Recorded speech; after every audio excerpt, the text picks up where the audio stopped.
So mga par, natumbok nga po ng batikang boxing experts na si Paulie Malignaggi. Ang matagal na natin gustong sabihin mga idol, pero hindi natin masabi-sabi kasi sariling opinion lang natin to bilang isang boxing fan. Bagamat para kay Paulie Malignaggi mga idol, sa naging panayam nito sa Probox TV, sinabi nito mga idol, naduda daw ito sa naging laban ni Junto Nakatani kalaban si Sebastian Hernandez. Kagaya natin mga idol, hindi rin tayo makapaniwala sa pinakita na tibay ni Hernandez sa bakbakan. Kaduda-duda daw para kay Paulie Malignaggi, ang tibay na meron ng Meksikano. Hindi man lang daw kasi mga idol nag-slow down ito sa bakbakan kay Nakatani. Imposible daw talaga na hindi nasaktan si Hernandez sa mga malalakas na kaliwa ni Nakatani. Simula sa unang round hanggang sa round 5, consistent daw talagang pataman ni Nakatani na malalakas na kaliwa, pero pinagpaglang ito ni Hernandez. At hindi basta-basta kaliwa ang binibitawan ni Nakatani. Ito ang mga kaliwa mga idol, ang nag-knockout sa mga previous nito na kalaban. Walang Robocop daw sa boxing, kaya nakapagtataka daw mga idol na sinalo ito lahat ni Hernandez.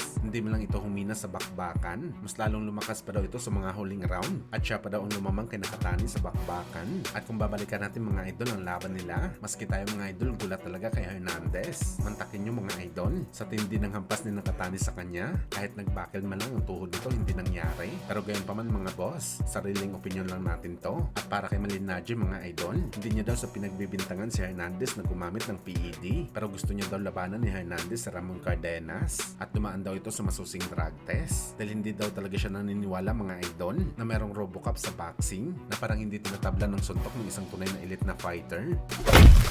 Sa kabilang banda naman mga idol, prangka nga po nung sinabi ni Robert Garcia na sa tagal na daw nito bilang trainer sa boxing sports, sa isang kalaban lang daw ito nahirapan at nakatanggap ng seruin sa kanyang mga alaga. Walang iba daw mga idol kundi sa naging laban nito kay Manny Pacquiao dati. Halos 4 na alaga daw ni Robert na nakalaban ni Pacman. Kabilang na nga dito si Brandon Rios at Antonio Margarito. Hindi pa daw siya nakatanggap ng maraming talo sa kanyang mga alaga. Sa isang fighter lang talaga mga idol. Kung saan mga boss dito na rin namin na Robert na sa totoo lang daw parang bulag daw sila sa paglaban nila kay Boss Manny. Paano mo naman daw kasi paghandaan si Pacman sa bakbakan? Eh hindi ka naman daw makahanap ng sparring mate na gayahin ang galawan ni Pacman. Saan ka daw makakahanap ng sparring mate na mabilis sa parehong kamay at paa at the same time malakas pa? Wala ka daw mahanap ng ganitong fighter. Nag-iisang boxer lang daw ang meron nito. Walang iba kundi si Pacman mismo. Kung pahirapan daw sa training walang problema. Kaya daw ibigay ni Robert dito sa kanyang mga alaga. Pero parang bulag daw sila kapag si Pacman ang kalaban. Dagdag pa ng Vatican trainer. Pagkalaban mo daw si Pacman sa kanyang prime, dapat daw kondisyon ang katawan mo ng 4 times. Dahil kung hindi mga idol,